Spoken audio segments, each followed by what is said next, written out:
Mateja Perpar iz Pravljičnega gozda.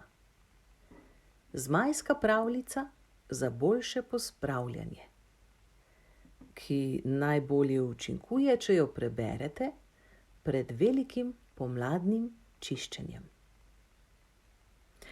V petek sem prišel domov iz šole malo prej kot običajno, ker sta nam odpadli 2 uri pevskega zbora.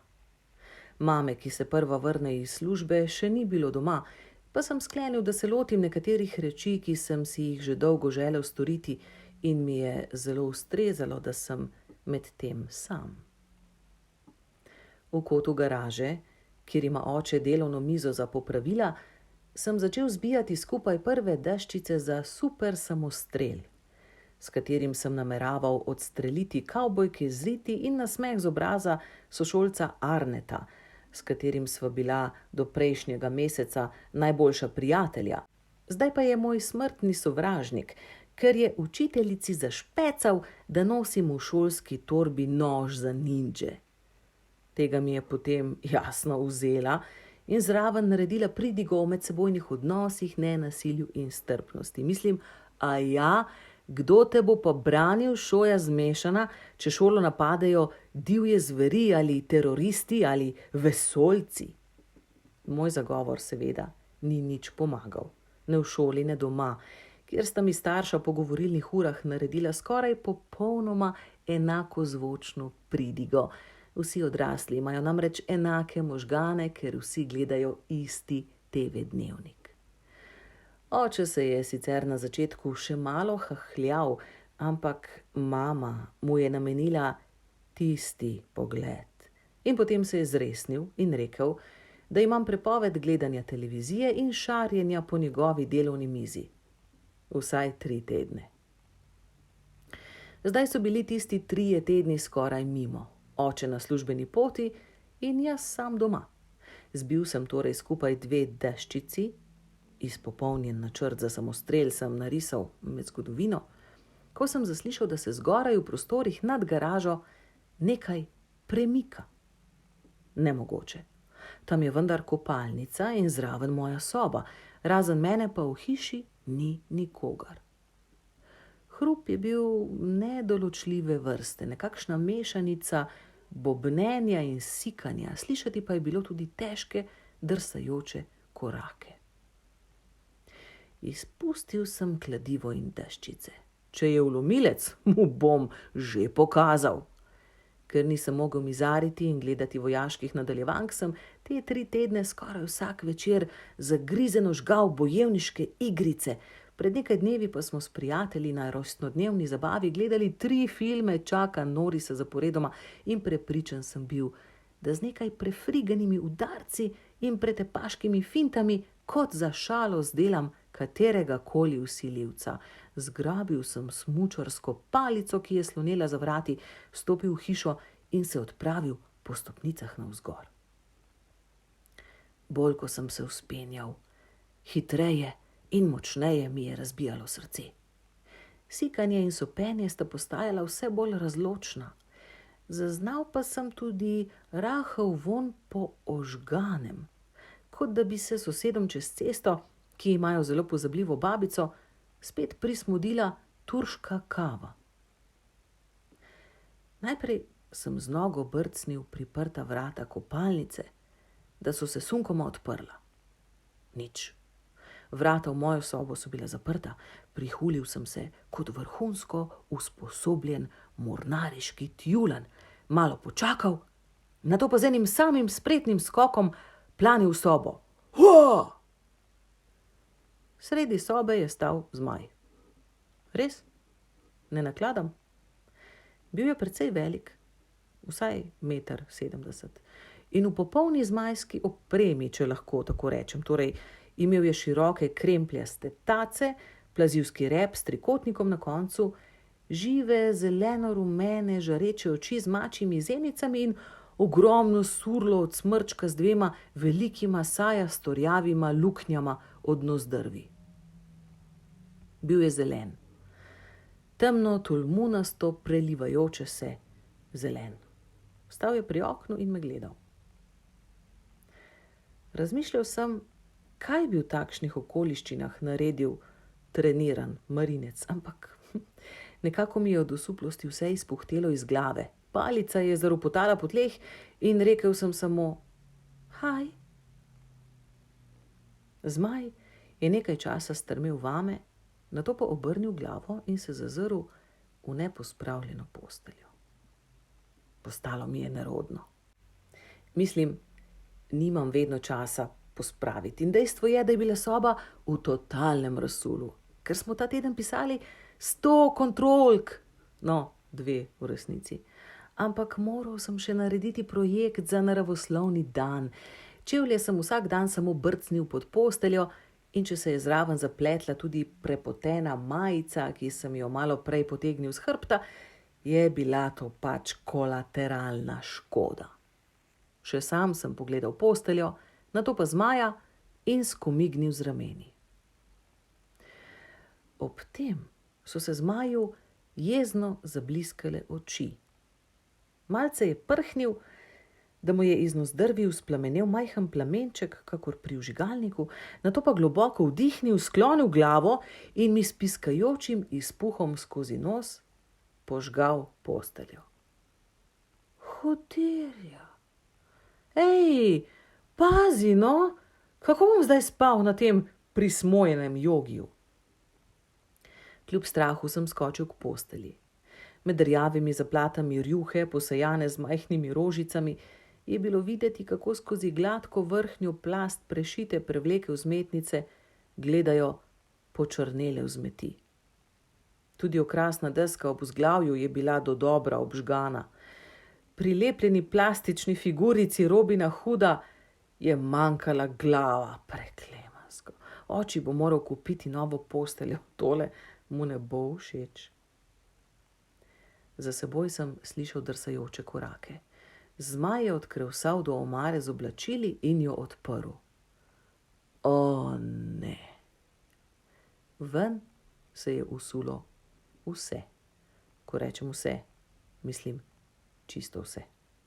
Vsakič, ko mi je mama težila, naj pospravim sobo in posesam preprogo, sem pač zadevo rešil na najhitrejši možen način. Odprl sem omaro in stvari, ki so bile na tleh, zmetal vanjo. Ko grem v kuhinjo po sendvič z mortadelo ali kruh z marmelado, vedno pazim, da vzamem papirnat ali plastičen krožnik, ker se mi ga ne da nositi nazaj dol. Enako velja za kozarce za sok ali pa pijem iz pločevink.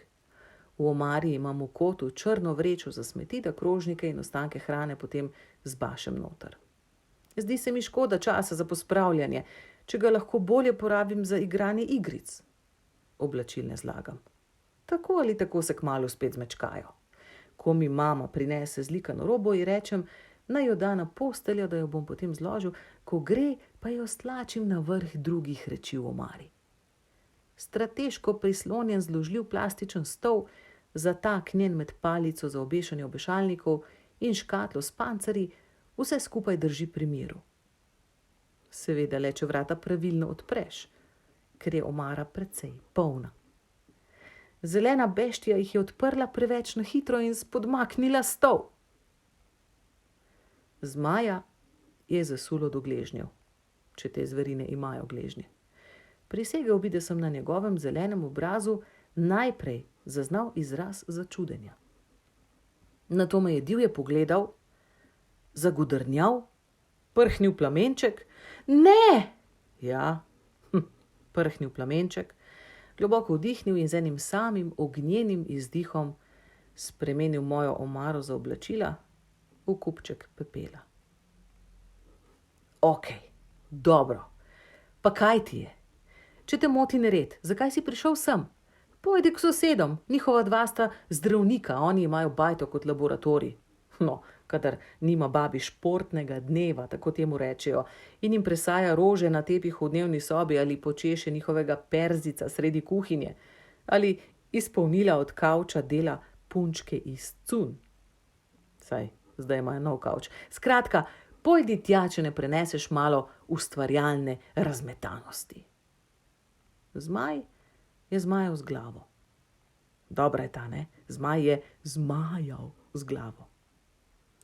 Ogorčeno sem mu zažugal. Pusti moje stvari pri miru. Pogledal je proti računalniški mizi, ki je bila videti, kakor da bi na njej razneslo granato, in se prestopil, da bi lahko bolje nameril. To pa ne, računalnik. Skočil sem kot blisk.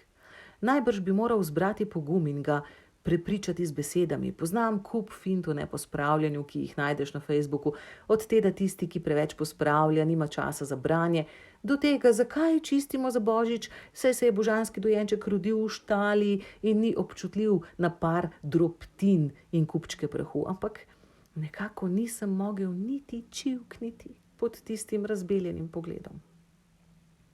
Hitro sem pobral zvezke, ki so bili raztreseni po mizi, matematika se je žvečilko prilepila na zgodovino, celo odlepil sem žvak, tako sem bil natančen, in zložil vso šaro v predal. Še dobro, da ni hotel videti naloge. Vrgel sem v koš 2 posušena flomastra in jabolčni ogrizek, ki sem ga zadnji teden nosil v puščici, pa ne iz nemarnosti, ampak da mi profoksa ni stikala zaplonki. Finto mi je pokazal sošolec, ki je v ta namen uporabljal bananin olupek, kar pa se je meni zdelo čisto preveč nagravžno. Pogledal sem zmaja. Plamenček je bil še vedno v pripravljenosti. Očitno bom moral pobrisati prah. Z roko sem mu nakazal brisanje in pomignil z glavo proti vratom, češ grem po cunjo. Najnarahleje je pokimal. Švignil sem kopalnico, vzel sem prvo cunjo, ki mi je prišla v roke, jo malce poškropil z vodo in zdirjal nazaj hitreje kot črnski sprinterski šampion. Z nedvoumno čistilnimi kretnjami in trpečim izrazom na obrazu, da me ognjevita mrcina ne bi spremenila v mešano na žaru, sem brisal in drgnil, kot da slavim praznik dela. Neverjetno, koliko svinjarije potegne nase električna mašina. Obrisal sem podstavek monitorja, pa ozadje, mizo pod monitorjem, na katero je bil dobesedno zaliman, stojalo in zvočnike. Obrnil sem tipkovnico in jo trepljal, da so iz nje letele drobtine, kosci kikirikija, majhni drobci aluminijastega ovojnega papirja od čokolade, polomljene mince za tehnični svinčnik, no, kraljica tipkovniškega kupčka, pa je bila ena cela prašna, mumificirana rjava rozina, ki se je neopazno stlačila med tipke Š, Đ in plus.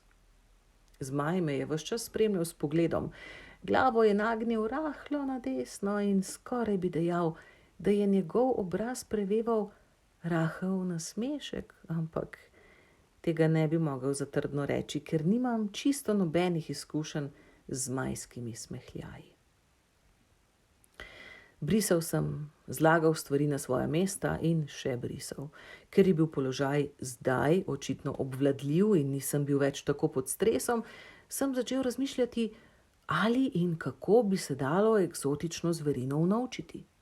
Super bi bilo, če bi se ga dalo nekako udomačiti. Moja žepnina ni, da bi se hvalil z njo, ker mi starša kar naprej odštevata od nje stroške za stvari, ki jih uničim ali jih je treba popraviti. Če bi se izkazal za dobro naložbo, mi mogoče kmalu ne bi bilo treba več hoditi v šolo. Razglabljal sem, kako bi ga promoviral, ker brez reklame dan danes nikamor ne prideš. Že vem. Posnel bom kratek filmček za YouTube in par gifov. In potem bi lahko zaračunaval po 5 centov vsakemu, ki bi se ji te reči hotel naložiti v telefon. Ali pa zvoki zvonjenja oziroma rjovenja. Uaa, uaa! Ljudje bi jih gotovo z veseljem uporabljali za šefe in tašče. Hej, lahko bi mu naredil profil na FB. Napisal bi nekaj takega kot: zmaji so odlični za hitro in zabavno pečenje čevapčičev s prijatelji, za discipliniranje sitnih sosedov in še bolj sosed, postavljanje pred puncami, za večerno letenje tik nad krošnjami dreves. Če te zanima cena izposoje na uro, mi piši v ZS. Zmaj se je odkašljal. Pokašljevanje me je predramilo iz trgovskih razmišljanj. Menda jaz se ni prehladil, kaj bo zdaj s poslom? Obrnil sem se. tam, kjer je bil prej zmaj, je stala mama. Halo? Buljil sem in nekajkrat zamežikal od začudenja. Namesto krempljev copati, namesto zelene kožnato rožnata, namesto ognjene osmojene surle majhen zaobljen nos, namesto trikotnega repa trakci predpasnika. Samo oči, te so pa žarele podobno kot, ampak ona zna tako gledati od vedno. Pospravljaš? Od osuplosti sem bil zdaj prav tako nem kot ob prvem pogledu na zmaja. Lepo, je rekla, se je zasukala na peti in stopila do vrat. Tam se je obrnila, me še enkrat pogledala, mi pomežiknila in, ne boste verjeli, prhnila iz nosa moder plamenček. Pa si končno enkrat ubogal, ko boš končal, pridi na špagete. In je šla. Da bi vsaj nekaj iztržil iz majske dogodivščine, sem prigodo včeraj opisal v prostem spisu za slovenščino z naslovom Moj delovni dan in računam na 4. Učiteljica je sicer rekla, da to ne sme biti domišljijski spis, ampak saj ni. Prisežem, da je bilo vse res. Aja, vsaka zgodba ima menda nauk. No, nauk te zgodbe je najbrž, da moramo celo mi moški včasih pospraviti in da je to priporočljivo izvesti, še preden ženskam prekipi in se spremenijo v zmaje. Je pa še ena malenkost. Ko sem končal s čiščenjem in brisanjem, sem opazil, da držim v rokah popolnoma lisasto novo majico starejše sestre, ki si jo je pred 2 mesecema kupila za rojstni dan. Zmajskih dogodivščin v mojem življenju najverjetneje še ni konec.